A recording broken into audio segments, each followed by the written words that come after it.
Students, कैसे हैं आप सब। स्वागत है आपका मेरे यूट्यूब चैनल परीक्षा आदि में। आज हम डिस्कस करेंगे परासरण दाब रोकने की बर्कले एवं हाइटले विधि के बारे में। सबसे पहले जान लीजिए कि परासरण क्या होता है। देखिए, कम सांद्रता से अधिक सांद्रता की ओर होने वाले स्वतः प्रवाह को ही परासरण कहते हैं, अथवा विलायक के अणुओं का अर्धपारगम्य झिल्ली से विलयन की ओर होने वाले स्वतः प्रवाह को परासरण कहते हैं। परासरण का उदाहरण है जैसे किशमिश का फूल जाना और आसुत जल में रखे हुए अंडों का जो फूल जाते हैं। और अब आपको मैं बताती हूँ कि अर्धपारगम्य झिल्ली क्या होती है। देखिए, पादप तथा जंतु कोशिका के चारों ओर पाई जाने वाली झिल्ली हमारी अर्धपारगम्य झिल्ली होती है। अगर प्राकृतिक पूछी जाए तो वो कहलाती है जैसे सूअर का मूत्राशय अर्धपारगम्य झिल्ली का ही कार्य करता है। और अगर कृत्रिम पूछी जाए तो उसमें सर्वोत्तम कहलाती है हमारी कॉपर फेरोसाइनाइड की। देखिए, यहाँ पर मैंने इसका फॉर्मूला भी लिखा हुआ है।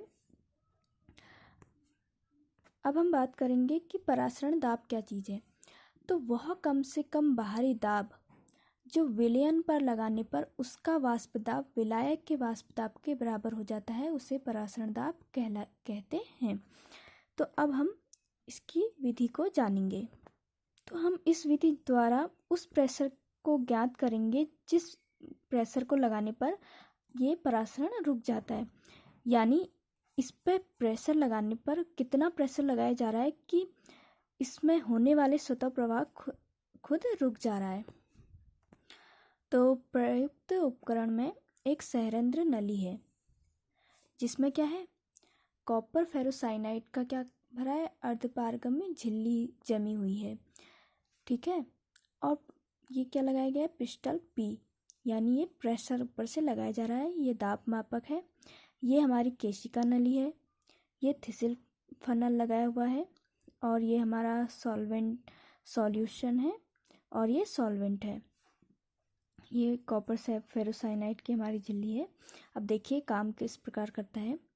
अब जैसे ही जो विलायक के अणु हैं वो अर्धपारगम्य झिल्ली से होकर सॉल्यूशन की ओर बढ़ते हैं, तो हम क्या करते हैं, तो क्या होता है कि केशिका नली में जो जल का जो द्रव का जो स्तर है वो नीचे गिरने लगता है।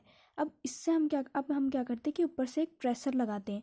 प्रेशर लगाते हैं इसलिए है ताकि जो केशिका नलिका में जो द्रव है वो स्थिर रहे, यानी वो एक जगह पर ही रहे। तो अब क्या होता है कि जो द्रव है हमारा वो, यानी जो इसके अणु हैं वो धीरे धीरे इस सॉल्यूशन की ओर बढ़ने लगते हैं, यानी इस झिल्ली से होकर इधर इसे पार करके जाने लगते हैं। अब हम पिस्टल पर दाब लगाते रहते हैं। अब जिस दाब पर, यानी जैसे ही हमने एक ऐसा दाब हमने लगाया जिसको लगाते ही क्या हुआ, जो हमारा इस विलायक से जो हमारे अणु जो स्वतः प्रभावित हो रहे थे, यानी स्वतः क्या हो रहे थे, विलायक की ओर जा रहे थे, वो एकदम से रुकना बंद हो गए। यानी जो प्रवाह था वो क्या हो गया, रुक गया। तो हम वैसे ही हम क्या करेंगे, इस दाब मापक से क्या कर लेंगे, दाब माप लेंगे कि कितना प्रेशर लगाया गया कि जिससे क्या हो कि वो परासरण दाब रुक गया। तो इस विधि द्वारा हम ये ज्ञात कर सकते हैं कि परासरण दाब रोकने के लिए कितनी प्रेशर की आवश्यकता होती है।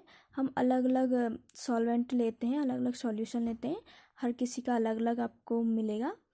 तो परासरण दाब को रोकने के लिए विलयन पर लगाया गया आवश्यक अतिरिक्त दाब विलयन का परासरण दाब होता है, जिसे मापक से ज्ञात कर लेते हैं। तो इस विधि द्वारा हम परासरण दाब को रोकने की बर्कले एवं हाइटले विधि ज्ञात कर लेते हैं। तो आपको एग्ज़ाम में से पहले ये ड्रॉ करना है, उसके बाद ये लिखने हैं और फिर अपने सिंपल वे में इसका आंसर लिख देना है।